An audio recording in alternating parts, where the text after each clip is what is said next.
Olá, o Fla-Flu começou 40 minutos antes do nada, como escreveu certa vez Nelson Rodrigues. Se vocês não sabem, ficarão sabendo agora. O Fla-Flu, que decidiu o Campeonato Carioca de 1963, 0-0, que deu o título ao Flamengo, é o jogo de maior público da história do futebol em todos os tempos entre clubes. Essa vocês não sabiam. 177 mil pessoas pagantes.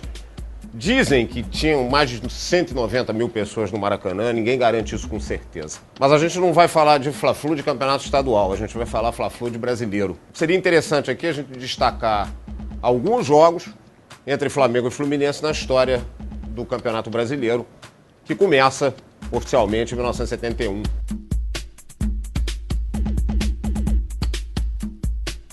Recentemente, a CBF incorporou a Taça Brasil e o torneio Roberto Gomes Pedrosa passou a considerá-los também como títulos nacionais, mas a gente vai ficar aqui só de 71 para frente. Não tem nenhum jogo que seja absolutamente decisivo no Fla-Flu na história do brasileiro.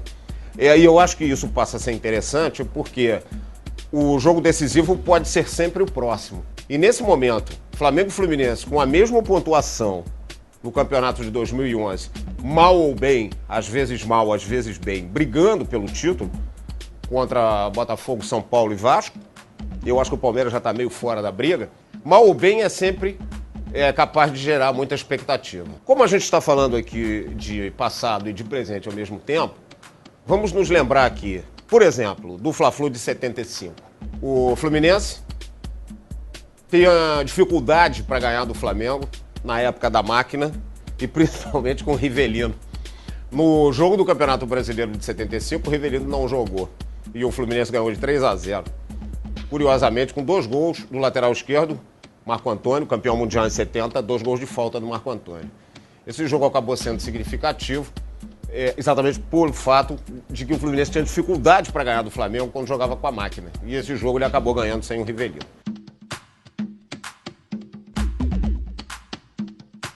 Durante muito tempo, os Fla-Flus do Campeonato Brasileiro não tiveram muita importância, mas o de 89, por exemplo, seguindo uma sequência cronológica, teve, porque foi o jogo em que o Zico marcou o seu último gol como profissional no Flamengo. O jogo foi disputado em Juiz de Fora, o Flamengo ganhou de 5-0 e acabou gerando uma polêmica muito grande, porque o Ricardo Pinto, goleiro do Fluminense, que tomou o último gol do Zico, disse que tinha sido um prazer. E a torcida do Fluminense passou a pegar no pé dele, dizendo que isso era um absurdo. Eu acho que a galera não conseguiu entender muito o espírito. É claro que seria um absurdo você dizer que é um prazer tomar um gol de um adversário. Mas eu acho que, para os mais inteligentes, dá mais ou menos para entender por que ele disse isso. Em 96, o Flamengo ganhou de 3-1. E é um outro jogo que gerou muita polêmica, porque o Flamengo fazia uma péssima campanha no Campeonato Brasileiro e a do Fluminense era pior ainda. E de tal forma que esse jogo acabou sendo decisivo para o rebaixamento do Fluminense. Marco Aurélio Jacozinho, quem nunca ouviu falar ou quem não se lembrava mais, teve uma atuação destacada nesse jogo. Talvez a única atuação destacada que ele teve na carreira. Em 2000, é interessante a gente lembrar porque talvez tenha sido o último Fla-Flu de Campeonato Brasileiro com mais de 100 mil pessoas no estádio.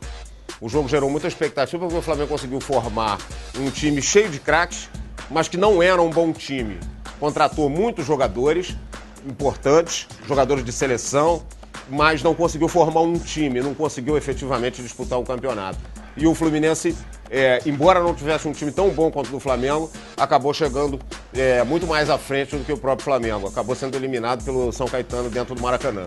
Mas o jogo entre Flamengo e Fluminense foi 1-1. O gol do Flamengo é curioso a gente lembrar, o gol do Fluminense foi marcado pelo Aguinaldo e o gol do Flamengo é curioso lembrar porque foi marcado pelo Gamarra, o zagueiro paraguaio, que era um cracaço de bola, mas que nesse jogo fez um gol de canela. Gol de craque, de canela, também vale. Vale a pena também a gente lembrar de mais 3 Fla-Flus da história do Campeonato Brasileiro.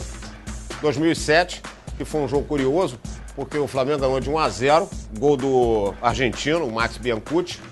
O Flamengo teve 2 jogadores expulsos nesse jogo e conseguiu segurar o placar de 1-0 no segundo tempo. um Fla-Flu realizado no Maracanã com mais ou menos 50 mil pessoas. Em 2009, o último título do Flamengo, o Flamengo venceu por 2-0, o famoso jogo em que o Adriano, depois que fez o segundo gol, que foi um golaço, cobrindo o goleiro, tirou a camisa para mostrar que estava magrinho. Vocês se lembram disso? No ano passado, o Fluminense, campeão, venceu por 2-1. E esse ano, 2011, o Flamengo ganhou de 1-0 no primeiro turno com um gol do Williams. Um jogo muito fraquinho, tecnicamente, mas que, pelo menos para a torcida do Flamengo, valeu. E agora nós temos esse do segundo turno, que está gerando muito mais expectativa, porque, como eu disse aqui no começo do programa, ele pode começar a decidir o título para um dos dois. Na realidade, esse Campeonato Brasileiro está tão embolado que a gente não pode descartar a possibilidade nem de Flamengo nem de Fluminense serem campeões. Alguém dirá, muito difícil. A campanha do Flamengo é diferente da do Fluminense, o Flamengo empata demais, por isso tem muito menos vitórias do que os principais concorrentes.